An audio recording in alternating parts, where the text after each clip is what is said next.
And Kaizen came out of, Japan, and it means continuous improvement. And it was in that moment I realized that would be how I would define my life. That my life would be all about trying to continually get better, right? Learn more, do more, experience more. And so when I embraced that, my career became about that.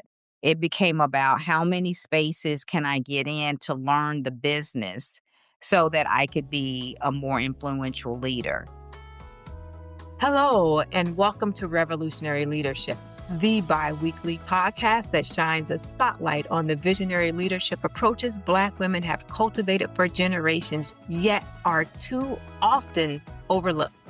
I'm Dr. Kerry Mitchell Brown, a culture architect, racial equity strategist, and scholar of organizational change. For more than 20 years, I have helped leaders, organizations, and communities reimagine what's possible when equity and authenticity guide the way. Each episode, we'll dive deep into conversations that illuminate how Black women integrate community care, radical self-prioritization, and collective capacity building into transformative leadership practices. Together, we'll expand what leadership can look like and what liberation through leadership truly means. Because this is where Black women's stories become tomorrow's blueprints.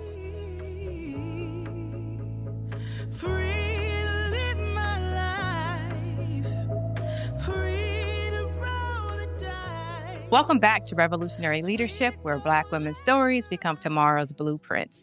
In this episode, we're exploring something every leader faces but rarely has the language for: formation moments, those pivotal times when we're navigating shifts, resets, or detours in our leadership journey.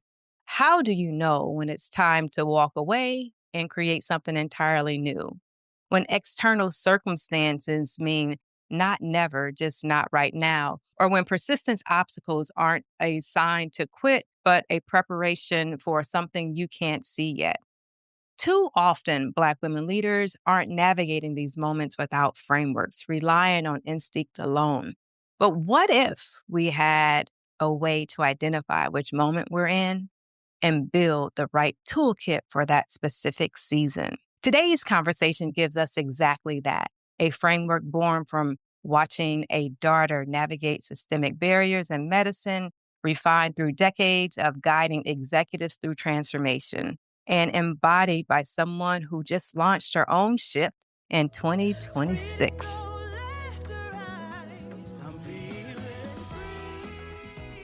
Our guest today is Cheryl McDuffie James, CEO and founder of Business Imaging, author and trusted advisor to executives and business owners for nearly 2 decades. Raised in Alabama by strong Black women who taught her resilience, faith, and what it means to be a person of your word. Cheryl spent 20 years in Fortune 200 companies, including being the first African-American female exempt employee in Pepsi's finance group, before answering the call to entrepreneurship that she never saw coming. She founded Business Imaging 19 years ago with a mission rooted in the book of Daniel, helping people show up authentically and become the best image of themselves. Her specialty? Executive teams. And she's the kind of trusted partner leaders call on decade after decade as they navigate their own formation moments. Cheryl brings 2 gifts to every conversation: faith and vision, the ability to see potential in people that they didn't yet see in themselves. And she's practicing what she preaches right now. She just launched a new Substack in 2026, focused on navigating change, making her a real-time example of the formation moments framework she will share with us today. Cheryl, welcome to Revolutionary Leadership. I'm so genuinely glad you are here today. Happy to be here, Kerry. Thank you for having me. I'm excited to get this conversation going. Wonderful. When we first talked back in October at the conference where you were speaking, and then again in December when I shared the podcast vision with you, I knew immediately that you needed to be a part of this first season. And Now, here we are, and I am so excited about this conversation. But before we dive in, what are you drinking today? I am drinking out of one of my favorite cups, and I'm having peach flavored hot tea with honey, which is appropriate because in right now where I am, it's a little chilly for me. I have my tea as well because it was definitely chilly. Not chilly as the rest of the world, but definitely chilly for me. The heat is on, and I have my hot tea. Before we dive deep, I want to start with a few quick questions to help our listeners get to know you. These are really rapid fire questions. So, just the first thing that comes to mind. Are you ready? I'm ready. All right. What's the gift you bring to leadership work? My vision and my ability to see things that others can't see in themselves. Ah, I love that. And I remember you saying when we talked that you can see opportunities that await people if they can just step into them. And that is so powerful. Okay, complete this sentence. Adversity is our, It impacts everyone. No matter where you are in this world, you're gonna experience it at some point. So just expect it. all right. Adversity impacts everyone. Yes. We're going to come back to this because it's such a foundational piece of how you think about and how I think about and hold Black women's leadership. So hold that thought. What would you do if you didn't get paid for it? Well, it's actually the things I do right now that I don't get paid for, and that's helping millennials and Gen Z leaders grow. So whenever I get the call from a friend, can you talk to my child? Can you Ah, help them with this? So it's always, something that I do complimentary because I really want to see these next generations flourish.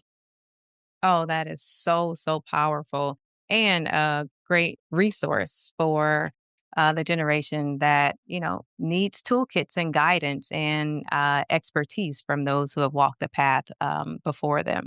Okay, last rapid fire question. What inspired the Formation Moments framework?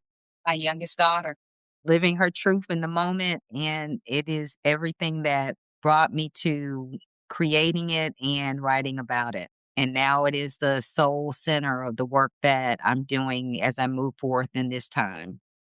Oh my gosh, that's beautiful. And I want to hear more about that because I think so many of us as mothers, as leaders, as Black women, we're watching the people we love navigate systems that weren't designed for them. And that teaches us things we couldn't learn any other way.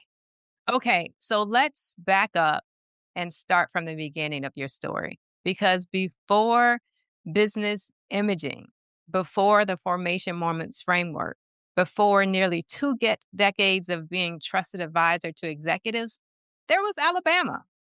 There were strong Black women who raised you, and there was a journey. So take us back to Alabama. Who shaped you? Well, just hearing you say that, I'm kind of getting a little bit of goosebumps here because it's amazing how much our ancestors had so much to do with the people we become. I actually have a very strong mother, and she comes from a very strong family of women. But in particular, it starts with my great grandmother, who was a very quiet woman, but she birthed some powerhouse women. And my great aunts, two in particular, that I think of often. One lived in Alabama. She was the oldest, so she stayed, but she was the catalyst for every single one of her siblings who moved on to the Northeast and to the West Coast of the US. And everyone came through her house. But she and one of my aunts, my great aunts in DC, they spent a lot of time in the summers in Tuskegee, which is where my mom would send my sister and I. And while she was working on advanced degrees or something to progress her career. So I actually spent every summer with these two women, and I learned so much about life, about resilience, about perseverance, about what it meant to be someone that is self confident and to stand in my own space. And it was that long term, summer after summer experience that I contribute so much of who I am today to the roots that were formed in me at that time.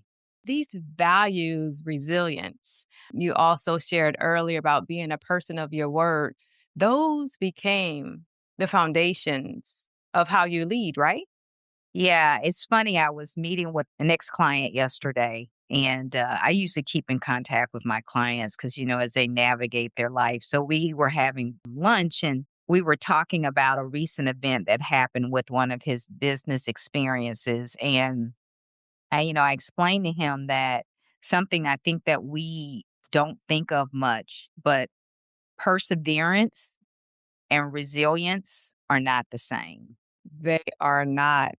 They are not. But as Black people, and he's a Black guy, but as Black people, I think we don't realize that our secret weapon is our resilience. I think perseverance is something that anyone can master. But I think just because of our struggle, particularly when you're looking at Black people that are from generations of enslaved people, resilience is something that we have mastered. And I believe that is our secret weapon. And for that, I think between the two of those, I've learned how to navigate those in my journey. And I've helped others with the perseverance, but the resilience is something I think it's a lived situation. And unless you've lived it, I don't think it's hard to master it until you've lived it. And I think we do a really good job, particularly as Black women, in mastering that.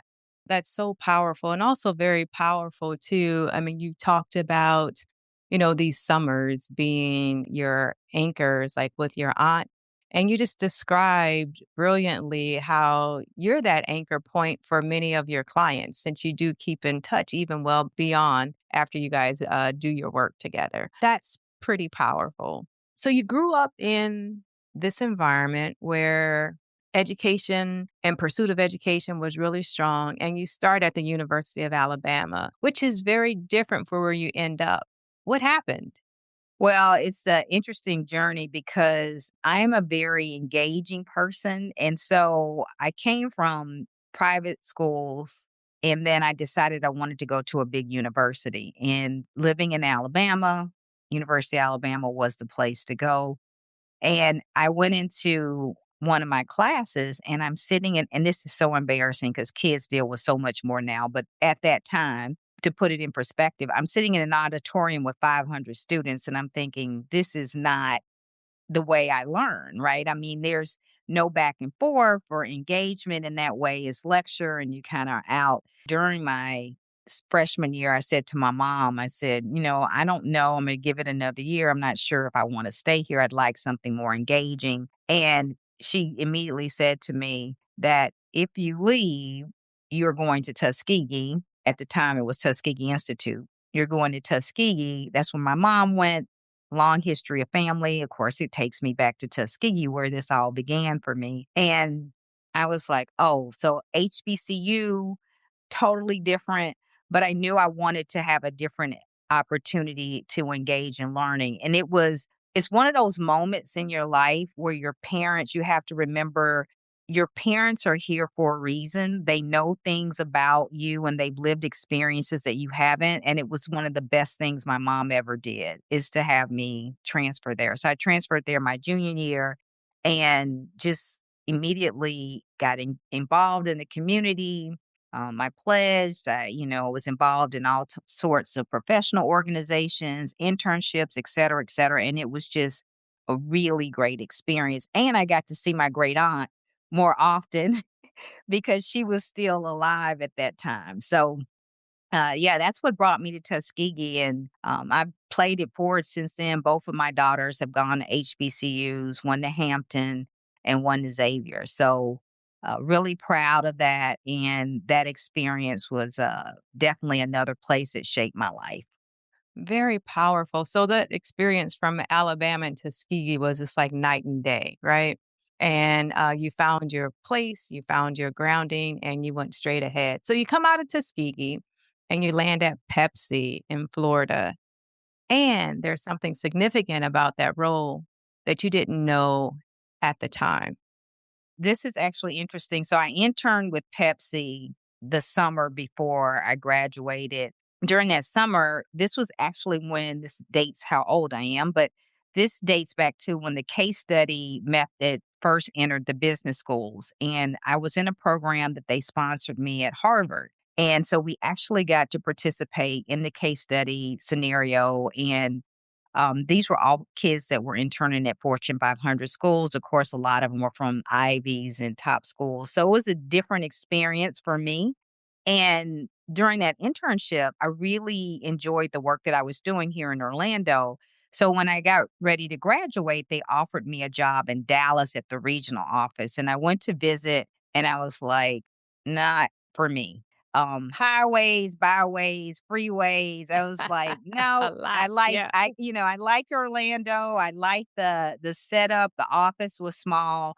And I said to them, I'll take the job only if you can get me back to Orlando. If not, then I'm going to go with another organization. And so what they did is they promoted the analyst that was in the entry level analyst role there to a senior analyst. And then they brought me in. And I didn't know at the time, but I found out after getting to know some of the other African American leaders that I was the first African American female exempt employee in finance in that office, and that there had been a long-standing challenge between the community and Pepsi and representation within that particular facility. So Uh-huh. I had Yeah. no idea, but Yeah. it was where I was and new beginnings, right? New New experiences. But beginnings. I think that still is the unfortunate thing is I think there's still too many spaces where we find ourselves and they're still like the first. And here we are in 2026. But of course, then it was a lot of spaces we hadn't entered yet. Well, congratulations on that. And I can only imagine what that meant to you finding that out and being there.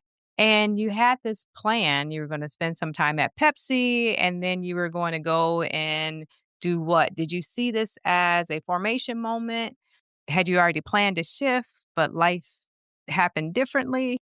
Yeah, so that's interesting. So when I came to Pepsi after my experience at Harvard, I had decided I wanted to go to a top 10 B school. My general idea was to come work 2 years and then go to B school, right? And it wasn't going to be of course in Orlando. There was no top 10 B The school B there. schools in Orlando. No. Yeah. Yeah, and I didn't have roots in Orlando, so there was nothing to keep me there other than the work. But I met my husband 6 months after I came to Orlando, and that was kinda the rest of that was history. So once I met him now I did ask, I mean, we did had a conversation about, well, does it make sense? Can I still go away. It's only 2 years, blah, blah, blah, but it just didn't make sense, right, being married, and that was definitely a moment of, I think, with the reset, and we'll talk more about that, but with the reset where things are happening, and so I was a little taken aback by that part. So, anyway, it worked out. It worked I out. ended up going to an executive MBA program at the University of Central Florida, at a time where most people here were picking Rollins College, which is a private school Yes. here, Yes. but I picked UCF because at the time, again, back to my vision, I saw that there was no way in the state of Florida that UCF would not become a major university in this state. At the time, it wasn't. I knew it would grow and the alumni, experience would be, vast. And I was absolutely right. It's the largest in terms of student enrollment of any Yes. school in the state Yes. now. So I got the MBA, just didn't get it where I initially planned. Well, hey, you got the MBA, and over the 20 years from that, you moved through finance, product marketing, consulting, sales leadership. What were you learning in all of those spaces that you didn't know that you would need later? Well, I think what I realized is so I started working in the around, the latter part of the 80s, the mid 80s to the latter part of the mid 80s. And what I realized this is when the Kaizen movement had just occurred. And Kaizen came out of, Japan and it means continuous improvement. And it was in that moment I realized that would be how I would define my life. that my life would be all about trying to continually get better, right? Learn more, do more, experience more. And so when I embraced that, my career became about that. It became about how many spaces can I get in to learn the business so that I could be a more influential leader. I moved out of finance. I took a role in product marketing. I did an inside sales leadership role. I got into some financial consulting. I went into sales leadership, which I never thought I would do. Oh, wow. But it literally anything that was available where I could step into spaces to learn, I took those opportunities because I realized that my ability to be an effective leader was going to be based on my understanding of business. And I had to become a student of business. And so I love business. And it helped me. I had no idea it was equipping me for where I stand today, but it has proven to be everything and helping me work with leaders no matter what industry, what background, what size, and understanding the spaces that they're in. Amazing. So you built this incredible skill set. Obviously, you were successful, and then something shifts. You told me entrepreneurship wasn't what you had envisioned for yourself. But what changed? Because you're 19 years in. It's funny because long before that, I'd have to say my memory isn't as strange on that, but I would say that probably about 3 to 4 years before I left, God was already telling me I was gonna be moving out of this space. And it was interesting because I was really doing well, numerous awards. I was the first person to win the President's Award, the International Sales Award for a product I had launched. Nice.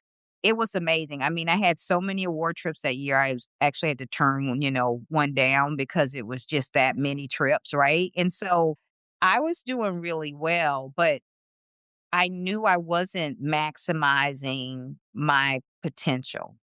And I wasn't leaving Orlando because my husband and I had decided that this was the best place to raise our 2 girls. Yes. And so at the time, remote work wasn't the thing. Now in sales, it was remote, but outside of that, it wasn't. I just think that for me, I finally realized something about the way God works. It is something that either you heed the messaging or he will make sure you make a move. And so I have found so many reasons why it made sense to stay in my current role because it was able to help me adapt and manage my kids, my career, my husband's busy career.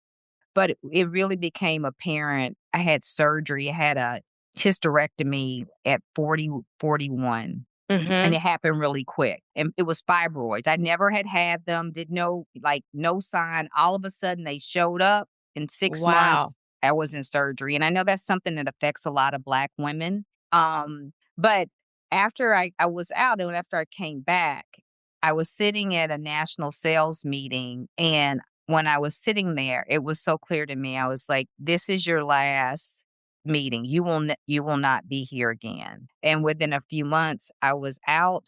I wasn't sure what I was gonna do. I just knew that this was not gonna be my path anymore. My husband encouraged me to just take the summer off, to try to, just figure things out. And a good friend of mine, she gave me Rick Warren's book, The Purpose Driven Life. Oh, yes. That's a great book. We took our kids on a Disney cruise, and I read that book just as he prescribed. He has a way of how he thinks you should read it. And it really gave me a lot of clarity in terms of where I was headed was a faith walk. Yes. Fast forward that September, I started my first Bible study. I'd always wanted to do a Bible study, but my life did not seem to align with the time to do it with Right. everything. Hmm. And I told my husband, I said, despite everything, I'm going to make this work. It was a Monday night. As a parent, that is the worst night of the week to be away from your kids. Right. Yes. But anyway, so I started that Bible study and was on the book of Daniel. And to this day, Daniel and Paul are like my go-tos. They're just everything to me in terms of what my faith walk has looked like. And Daniel Uh-huh. to me is just like he's all about faith, which is where my business was grounded from the book of Daniel and Babylon and all of the things that were happening. And there was such a lack of authenticity during Mhm. that time. Yes. And with a lot of encouragement from my family and friends and colleagues, they were like, "You should start your own business." I had no idea what that would look like. But anyway, I did. And that's where I got the name business imaging because the imaging is about creating the best image of you, but in business. And so, literally trying to help leaders authentically tap into themselves and be the best leader that they can. And so, that has been the foundation of the work that I've been doing, and it will be 20 years in September this year. So it's been a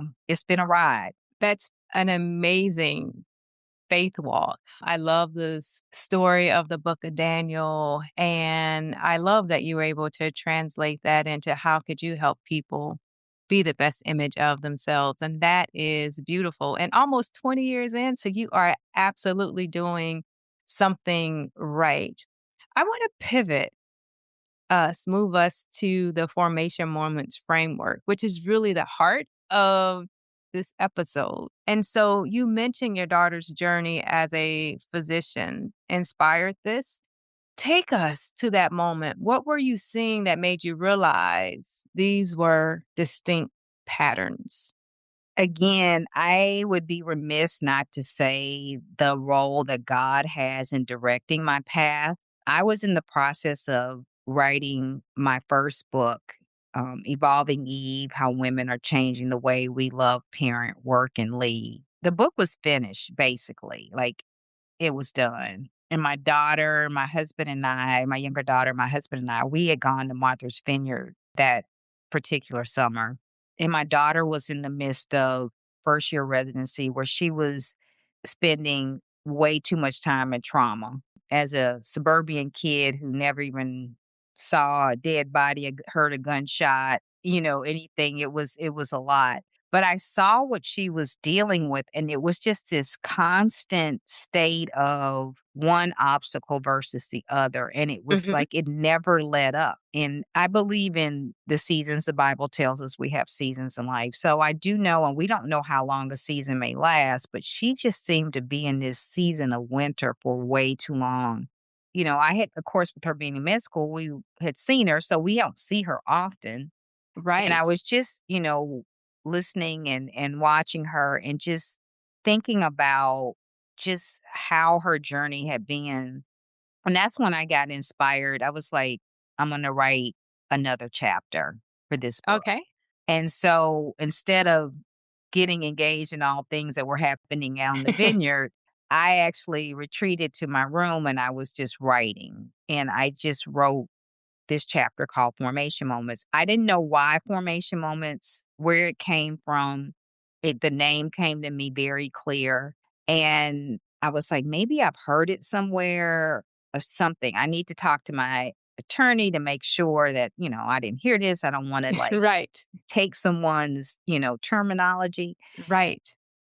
And so my patent attorney did the search when I got back, and she was like, "No, it's not anywhere."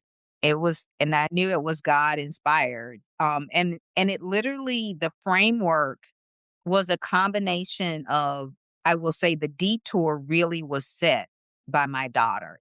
She was who I was imagining as I was writing about the detour.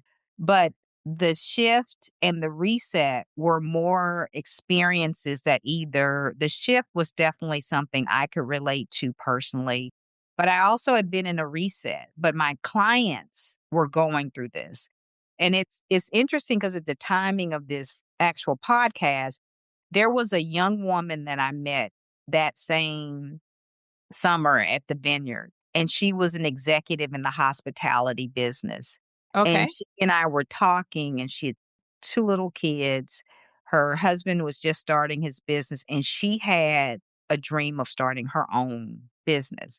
But with all of the things that were happening, that she couldn't. She had these little kids, she had a husband starting, it wouldn't make sense. The timing was off. And we talked about that. And I remember that for myself, being in spaces where my husband's career was so busy and I had aspirations, but I had these little kids, right? And Right. so, Yes. what could I do to continue to grow my career, but still be a parent and support my spouse, right? These are decisions that women, we find ourselves in more likely than not. And so, that's when I started to realize that there are three primary moments that we encounter with change in our life. And that started the shift, the reset, and the detour, which is the framework that I focus on in formation moments. As I talk about these things, there are components that are really important. Number one is there's an overlay of mindset and how our mental fitness impacts where we are in either three of these particular areas during your formation moment. And then it's the generational impact because I wrote my book primarily for millennial and Gen Z women, although women of all ages have identified with it. But that was actually the person I was thinking about when I was writing this. So there's the generational piece, there's the mindset piece that is interwoven into these framework pieces that make up the formation moments. So formation moments, they are the shift, the reset, and the detour, with also these very present elements on mindset and generational realities. That is so Mhm. powerful. And so you saw this in your daughter, you saw this with your clients, and you've had been able to identify many of these in your own. So let's start with the shift in your story. You essentially transitioned or walked away from 20 years in Fortune 200 to develop and set up business imaging. That was a shift, would you say? That was definitely my shifts. So all these are grounded in change. So that's the first thing, which goes back to the Kaizen, right? The continuous improvement. So this all aligns in the big picture. But the shift happens when you turn away from something to something completely new. It's you're no longer doing the thing that you used to do, and now you're embracing this new thing. And that definitely was the way I transitioned from my corporate experience to becoming an entrepreneur. My dad was an entrepreneur and he was always, like, I don't ever remember him working for anybody. He always had a business, but that never inspired me to be an entrepreneur. I didn't think at the time, right? But if you think about it, I thought my career was climbing the corporate ladder, right? Mm-hmm. That was what I thought I was destined to. But to walk away from that and then not just to go into entrepreneurship, but it's the work that I do. The work that I do has no ties to the work that I was doing in corporate in a Yes. traditional sense. What I did is I took all the transferable skills that I had learned and I utilize those to help grow and shape the business that I'm in today. Yes. And so it literally, I turned away from my life in corporate only to embrace this entrepreneurial life where my work has shifted to helping people become more effective leaders. And so that's what a shift looks like. It's the total 360. But it's filled and fueled by passion and purpose. And that's what I love most about the shift. I mean, just talking about it is very, energizing for me because when you make the shift, it becomes like, this is what your purpose is. This is your passion. This is the thing that you want to do. And it's a thing that you would do regardless. And so it's hard to find that. A lot of people live a lifetime and never find that. So Yeah. to find that is such a gift. But if I wasn't in tune to the spirit and my walk, I could have missed that. And so I'm so grateful that everything aligned in a way that I could be open to embracing this change. The reset is quite different. And I was referencing the young woman I met when I was on the vineyard who we had this conversation. She literally just announced this week that she is leaving her corporate job to do her thing. And I Oh, was like, wow. this is amazing, right? But it goes to show you, and that was one of the things we talked about. I was like, align yourself with as many things now that can help you be best prepared for what you want to do. So when the time comes, you're ready. So I was really excited to see that. And so, but the reset is really where we find ourselves as women more times than not, where the timing is just not right. This is a timing thing. It doesn't mean you don't have the mindset of what it is you want to do, or you haven't found your purpose, or what your next thing's going to be. But it's just not the right time. You got kids, Right. you got a Right. husband, or Right. you have elderly parents, or something's happening in your family. It's something that is happening that's saying it's not no, but it's not right now. And so what happens when you find yourself in the reset is exactly like I had the conversation with this young woman is this isn't the time to surrender. It's the time to tool up.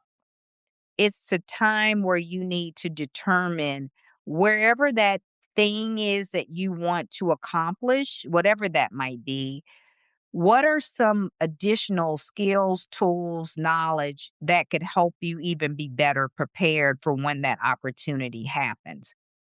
That is so powerful. That's very, very powerful. So the shift, I think your key word here is purpose driven because a lot of people, especially right now, are frustrated. But a shift is different than being frustrated, is identifying what is really going to keep you motivated and move through that frustration. What's your purpose and how is it driven? And the reset is so powerful around the timing piece. And also making it count, right? Because sometimes, I mean, I've reset sometimes in my life and I'm like, oh my gosh, this is going to be such a time suck. But a reset isn't wasted time, right? I like how you help to reframe that it's not right now. But what can you do to prepare for when that time is coming?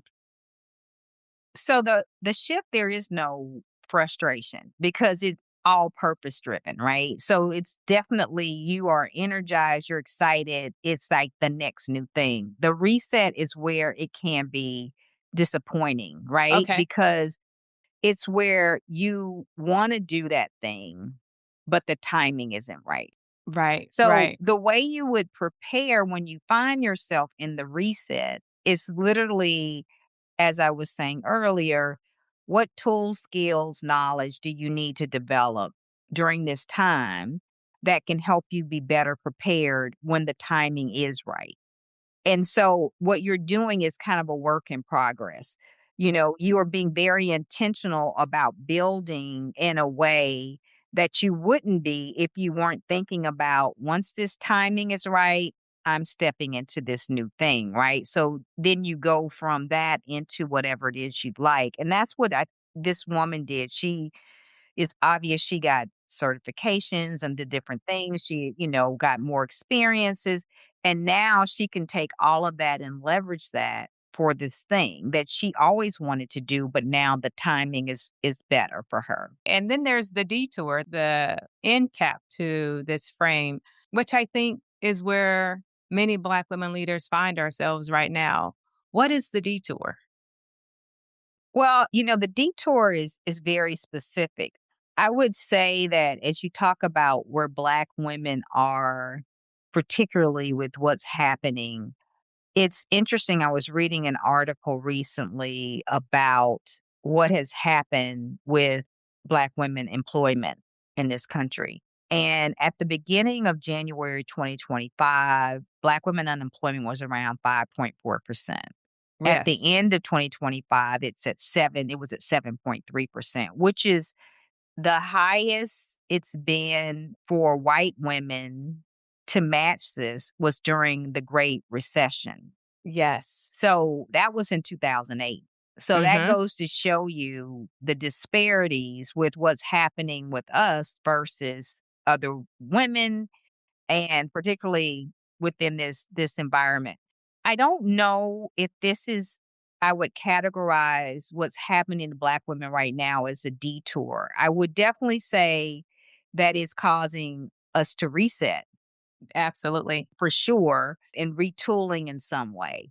But the detour is a little bit more in depth. It's not your occasional adversity or, any type of obstacle that you face. It's long standing and it is hard. It's the thing where your season seems like, when is it going to end?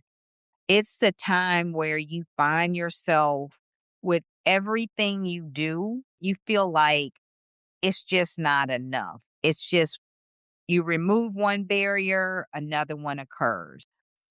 It is so difficult. And perseverance is definitely needed.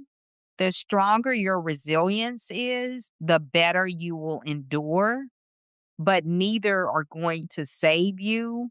You just have to make it through that season. And it's hard because it feels hard. You physically, mentally, spiritually, emotionally feel it, and the people around you do as well. Yes. But the goal isn't for you to quit. The goal is to get to the end, Mhm. but you have to go through whatever you're being shaped to do because at the end of that is where you will really find what your purpose is in all of that you've gone through so that you can then leverage that in a way to make a difference. This connects me to something that you said earlier about adversity, that it impacts everyone. But you've also said that adversity is our superpower. So, say more about that because I think people hear that and think, make the best of a bad situation, but you mean something deeper. Yeah, so I think resilience is our superpower. I think everybody's going to experience adversity because it's just obstacles in life. But I think resilience as Black women, as Black people, is our superpower. And the reason I say that is because when you think about what resilience is, it's not just you're going to experience adversity, but it's about your ability to recover and the ease in which you recover so that you can adjust and move forward. And that's something I think we as a Black people have mastered, Black women especially, Yes, yes, because that's when I was talking about earlier about persistence and resilience not being the same, yes. Hmm. because resilience is something you have to live. And when you enter this world as a Black person, particularly a Black woman, and, Black men have their own challenges that they have to deal with, but I'm speaking in terms of what we as Black women experience. Nothing is going to come easy for us. So we learn at an early age on how to start building our resilience muscle. And because we are learning so early in life, the like anything that you do with practice, it becomes a shorter interval and it's a quicker return. And that's why when we really start to find ourselves where we are as adults, we just bounce back quicker than they do. We just don't get off of our game as easy as they do. That's We right. know to expect that we are going to experience adversity, but it doesn't detour us. We don't feel like, hey, that's going to set me back. It's like, okay, this is expected. Now what's next? And I think that becomes our superpower, which I think we're losing because the more economically aligned we become with the majority, the less resilience we are experiencing at younger ages. And that's what I'm seeing in some of the millennials and definitely Gen Z. Yes, It's that yes, so much of their life has not been about building that resilience muscle because either as parents, we tried to create too much of a soft landing. The economic situations that they find themselves are far more comfortable. yes, It's very so many different. things. Yeah, it's just so many things that safeguard them from some of the things that even just in free play that we learned when we were young Right. children. Absolutely. Yeah. And so the work that you are doing with the Gen Zs and the Alpha, I mean, it's so important because the realities, the lived experiences are different. Business has changed, the world has changed, and then there are some things that are still the same, as far as workplaces are concerned. And it's so important, this framework to have, because we've experienced these things and we didn't have language. We didn't have language for it. And so I think that is so powerful that you can identify your formation moments, whether it's a shift, a reset, or a detour.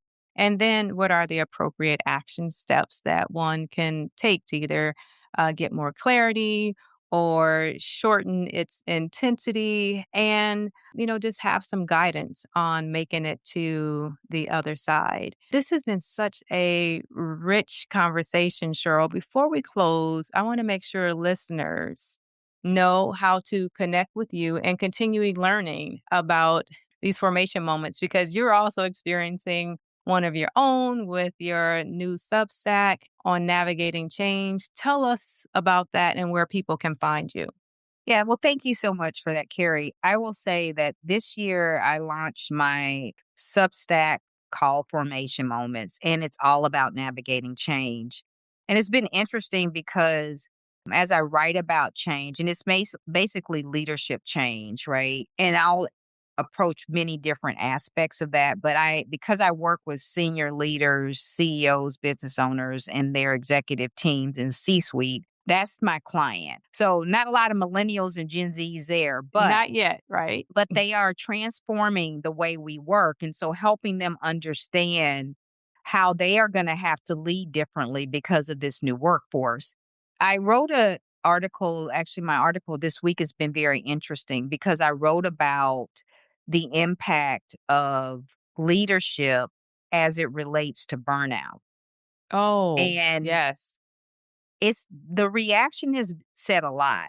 It's what people aren't saying that have told me a lot about, are leaders really ready to address the fact that they are creating cultures for burnout? And when you look at the data that supports 82% of millennials and Gen Zs are reporting burnout 17 years sooner than prior generations, the question becomes, what's the sustainability in that? And it's really been like crickets. Like nobody is really wanting to dive into that because I think to do that, you have to ask yourself, are you actually a part of the problem? Right. Right. You have to And so, examine, yes. Get yeah. under the hood, yes, for sure. So anyway, so I have a program that I'm launching in Q2 called Leading Without Burnout. And it Okay. comes with a leadership checklist on burnout, a 90-day action plan, and also if you're really serious, how you can restructure your compensation to incentivize leaders to minimize burnout. And so that's going to be interesting. But again, a lot of what I'm doing is looking at how to build more collaborative teams within the executive level, helping people leverage their people resources in a way that can help them achieve their goals more effectively. And that's by at first understanding who's at the table and how do you best utilize the individual because we're not the same and we all have different strengths.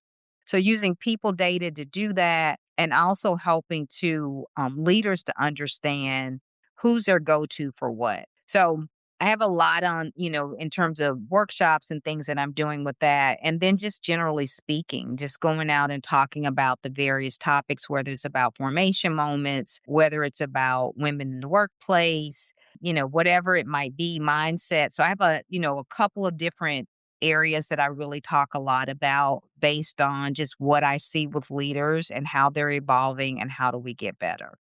Oh, that is so amazing. Cheryl, as we close, one more question. What do you hope Black women leaders take away from this conversation? If they remember one thing, just one thing, what should it be? I would say is that you have everything that you need to be Mm, whatever it is that you want to be to live the life that you desire.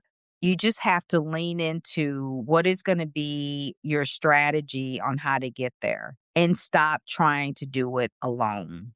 right, right. The solo work is the hardest work ever.